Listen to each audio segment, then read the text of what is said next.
अमेरिकी राष्ट्रपति ट्रंप ने ईरान को आखिरी अल्टीमेटम दे दिया है कि अगर समझौता नहीं हुआ तो एक बार फिर से ईरान पर अमेरिका विध्वंसक बमबारी की तैयारी पूरी कर चुका है। ईरान पर हमले के लिए हाइपरसोनिक मिसाइल की तैनाती का प्लान है। तो वहीं अमेरिकी सेंट्रल कमांड के प्रमुख एक प्रेजेंटेशन अमेरिकी राष्ट्रपति को देने वाले हैं। प्रेजेंटेशन में ईरान के खिलाफ दूसरे राउंड का हमले के सैन्य विकल्प बताए जाएंगे और माना यह भी जा रहा है कि ईरान के खिलाफ अमेरिकी राष्ट्रपति दोबारा बड़े हमले का निर्देश जारी कर सकते हैं। ट्रंप के पास कौन कौन से सैन्य विकल्प मौजूद हैं, हम आपको बताएं। और उससे पहले अमेरिका और ईरान से जुड़ी आज की 10 बड़ी खबरें भी आप देख लीजिए।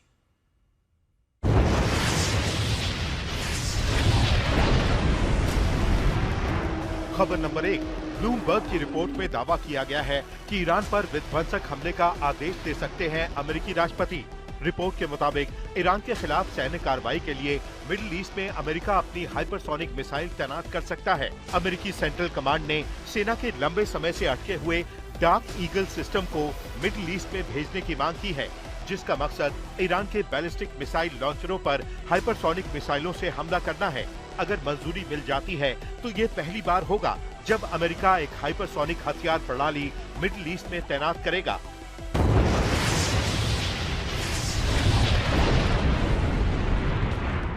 खबर नंबर 2, ट्रंप ने रूस के राष्ट्रपति पुतिन से बुधवार को फोन कॉल पर 90 मिनट बात की। दोनों नेताओं ने ईरान और यूक्रेन युद्ध पर चर्चा की। पत्रकारों से बात करते हुए ट्रंप ने बताया कि पुतिन ने ईरान के एनरिच्ड यूरेनियम के मुद्दे पर मदद की पेशकश की। ये मुद्दा इस वक्त चल रहे ईरान युद्ध को खत्म करने में एक बड़ी बाधा माना जा रहा है। हालांकि ट्रंप ने साफ कहा कि वो चाहते हैं कि पुतिन ज्यादा ध्यान यूक्रेन युद्ध को खत्म करने पर दें।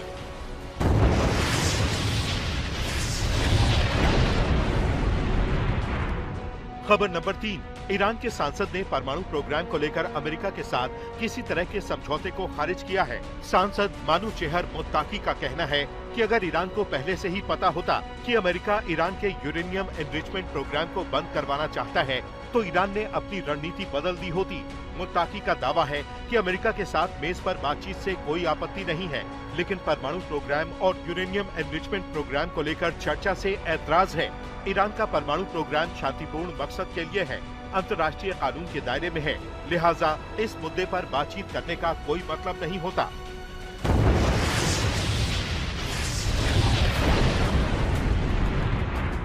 खबर नंबर 4, एसोसिएटेड प्रेस की रिपोर्ट में ईरान के 440 किलो एनरिच्ड यूरेनियम पर बड़ा दावा किया गया है।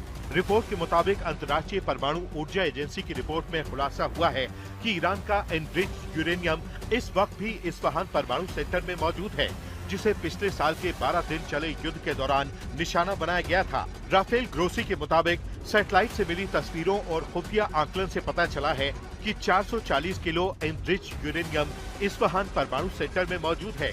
अभी तक ईरान ने यूरेनियम को किसी दूसरे लोकेशन पर शिफ्ट नहीं किया है।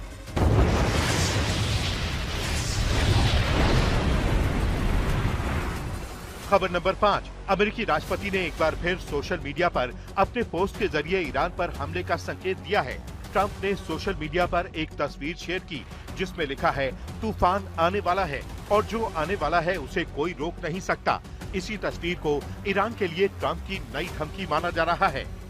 वहीं ट्रंप ने सोशल मीडिया पर होर्मुज का एक बदला हुआ नक्शा शेयर किया है, जिसमें होर्मुज का नाम बदलकर स्ट्रेट ऑफ ट्रंप दिखाया गया है।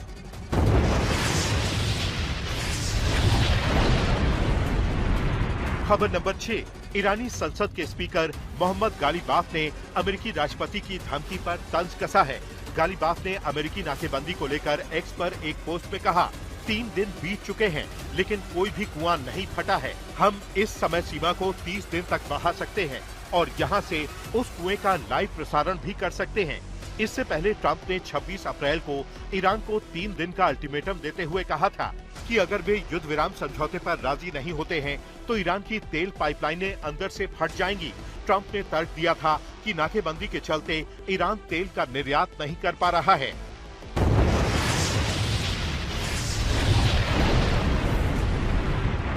खबर नंबर 7, एक रिपोर्ट के मुताबिक ईरान और अमेरिका पीस डील का नया फ्रेमवर्क तैयार हो चुका है। पीस डील में खाड़ी के देश भी शामिल हो सकते हैं।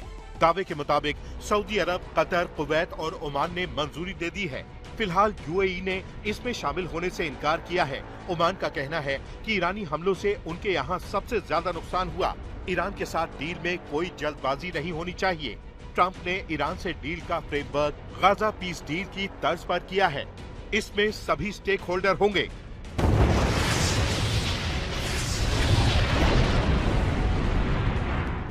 खबर नंबर 8, अमेरिकी राष्ट्रपति को ईरान के खिलाफ दूसरे राउंड की सैन्य कार्रवाई के विकल्पों से जुड़ी प्लानिंग पर ब्रीफिंग दी जाएगी। ये ब्रीफिंग ब्रैड कूपर देंगे, जो अमेरिका की सेंट्रल कमांड के प्रमुख हैं। रिपोर्ट के मुताबिक सेंटकॉम ने ईरान के खिलाफ छोटे लेकिन बहुत ताकतवर हमलों की प्लानिंग तैयार की है। इसका मकसद सीधे युद्ध को लंबा खींचना नहीं, बल्कि ईरान पर दबाव बनाना है ताकि वो बातचीत में झुक जाए।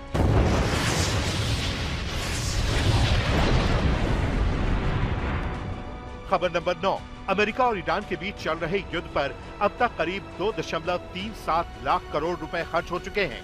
ये पहली बार है जब अमेरिका की तरफ से ईरान युद्ध पर खर्च हुई रकम का आधिकारिक ऐलान किया गया है। रॉयटर्स के मुताबिक ये रकम इस साल पूरे नासा के बजट के बराबर है।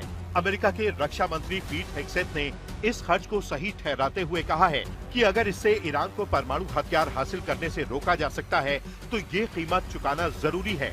ये युद्ध 28 फरवरी से शुरू हुआ था और फिलहाल दोनों पक्षों के बीच पीस डील को लेकर बातचीत चल रही है। ईरान युद्ध के चलते मिडिल ईस्ट में अमेरिका ने 50,000 से ज्यादा सैनिक और 3 एयरक्राफ्ट कैरियर भी तैनात कर रखे हैं।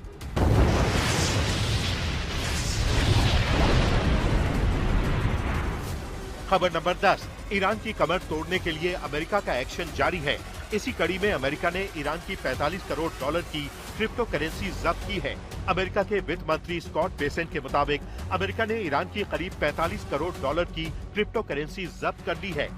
इससे पहले अमेरिका ने करीब $350 बिलियन की क्रिप्टो एसेट्स जब्त की थी और हाल ही में $100 मिलियन और हासिल किए, जिससे कुल रकम करीब आधा अरब डॉलर के करीब पहुंच गई है। बेसेंट के मुताबिक इस पूरी कार्रवाई को ऑपरेशन इकोनॉमिक फ्यूरी के तहत चलाया जा रहा है, जिसका मकसद ईरान पर आर्थिक दबाव बढ़ाना है।